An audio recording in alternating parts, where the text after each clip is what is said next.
we're going to be determining equilibrium that occurs within acid-base reactions. We've already said that if we have a strong acid or a strong base, they basically all go to the right side. So if we have, for example, HCl as a strong acid, and we combine it with our water, the reaction will go to completion, it'll go all the way to the right, we'll end up with our hydronium and our chloride ion. So because it goes all the way to the right, if we have 1 molar of our HCl, we're going to end up with 1 molar of the hydronium ion and 1 molar of the chloride ion. It goes completely to the right, basically discount any reverse reaction. What happens if the reaction isn't with a strong acid or a strong base? What if we have the ones that are weaker guys that set up this equilibrium between the forward and reverse reaction? Say we have something like acetic acid. Acetic acid we know is a weak acid, and we want to predict which way the equilibrium is going.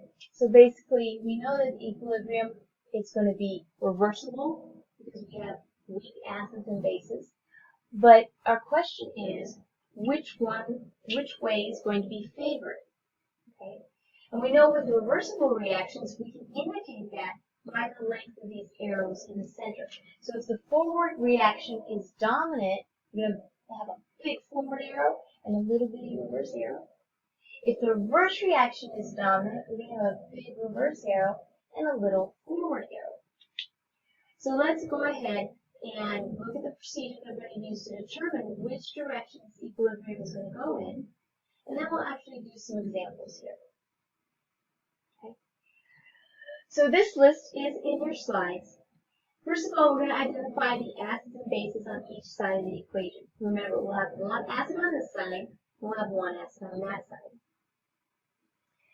Then we're going to look at our table, and we've seen a table like this before, where it lists the stronger acids at the top, and then the weaker bases at the bottom. And we're going to use this to predict which of our 2 acids are strongest. We're going to do the same thing with the bases, determine which one's the strongest. And then we're going to look at which way the equilibrium is going to go. And this will be better explained with this example. So let's go ahead and focus on this example. Alright, so first of all, we need to identify what the acids and bases are. And perhaps the easiest way to do this is to look at the conjugate pairs. Okay, so remember, the conjugate acid-base pairs occur because, or can be identified because they're exactly the same. The only difference is that one has the H and one is lacking the H. So the one with the H is the acid. The one without the H is the base. We can do the same thing with the other acid-base conjugate pair.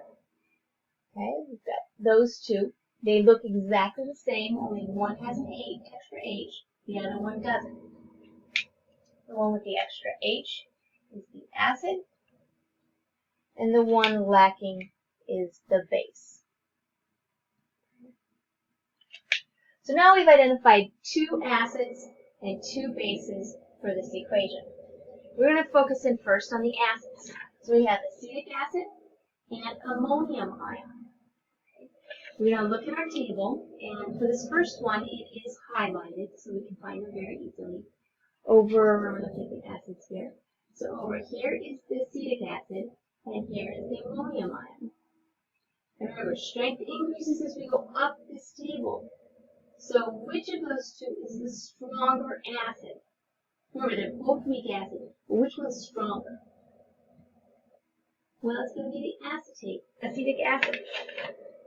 So the acetic acid is a stronger one, so we're going to write stronger here. And on the other side, we'll just indicate this is weaker, just so that we know that we looked at that.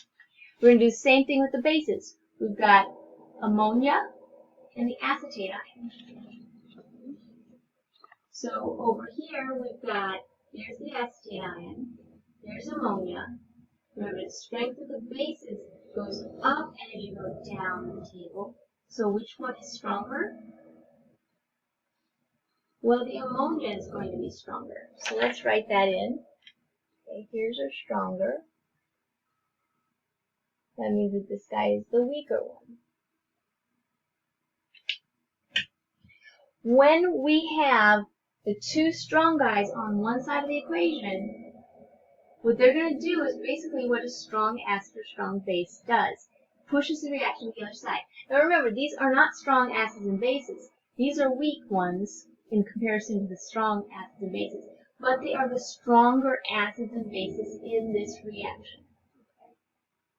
So stronger and a strong acid are two different things. This one's stronger than that one is. So it's going to push the reaction to the right, and the forward reaction will dominate. We'll have a little reverse reaction arrow. So we can replace this question mark. We can actually put the correct equilibrium arrows in there. Remember, we're determining the equilibrium within weak acids and bases, but we're determining which way the equilibrium is going to go. So what this means is it's going to mainly go to the right, but there will be some reverse reaction in there. Alright, so let's go ahead and do another example. I'll use the same chart here, but they aren't highlighted. So let's go ahead and identify our acid-base conjugate pairs. Here's one of them. The one with the extra H plus is the acid. The one lacking the H plus is the base. Let's look at our other conjugate acid-base pair. The one with the extra H plus is the acid, and the one without the H plus is the base. Now we're going to look these guys up on our table. We're looking for H2CO3, that's carbonic acid, and the other acid is water. So we're looking for two waters, carbonic acid and water. So let's go ahead and look at our chart, find those. The carbonic acid is right there underneath that box. The water is way down here. So out of those two examples, which one is the stronger? Well, stronger is at the top, so the carbonic acid is the stronger one. So let's go ahead and write that on our equation here. Stronger, this guy's weaker. Let's look at the bases. We've got hydroxide and the bicarbonate, HCO3 minus. So let's go ahead and find those weak guys. The bicarbonate, HCO3 minus, is right there. And the hydroxide is way down here. Now remember, we're going from weak to strong. So which one is stronger? Well, the hydroxide ion at the bottom here is stronger. So let's go ahead and show that. That means this guy is weaker. So now we've got to predict which way the equilibrium is going to go. Stronger guys on this side, it's going to force the equilibrium forward. And so we're going to get a big forward arrow and a little reverse arrow. So then we can take away the question mark here and put the correct equilibrium arrows in there.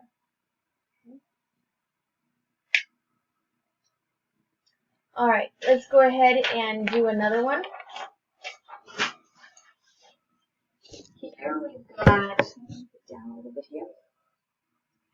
8I minus reacting with water going to HI and OH minus. Okay, let's identify our acid-base conjugate pairs. Here's our H and our HI, or excuse me, our I minus and our HI. The one with the H is the acid. The one without the H is the base. Use the same colors here. We'll do the same thing with the other conjugate pair. The one with the extra H is the acid. The one without the H is the base.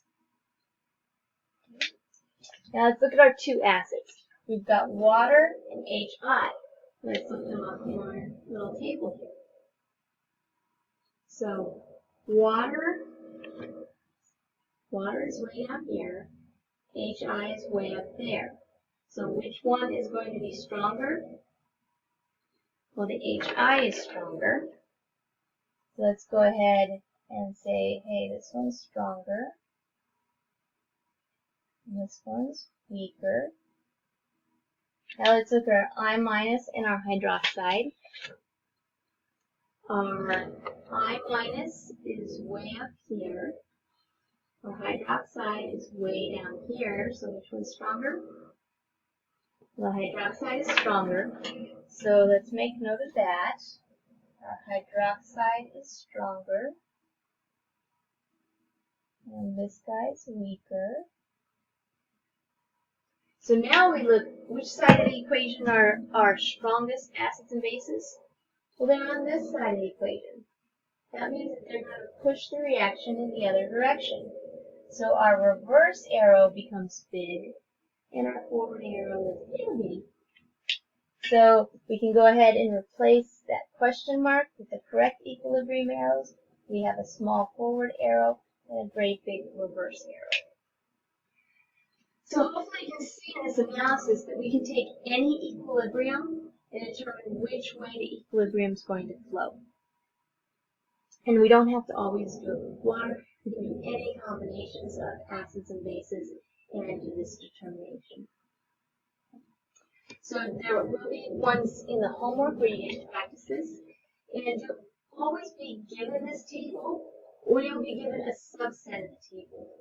So don't feel like you have to memorize this table. This is a reference table that you can use for your predictions, but don't feel like you have to memorize it, okay?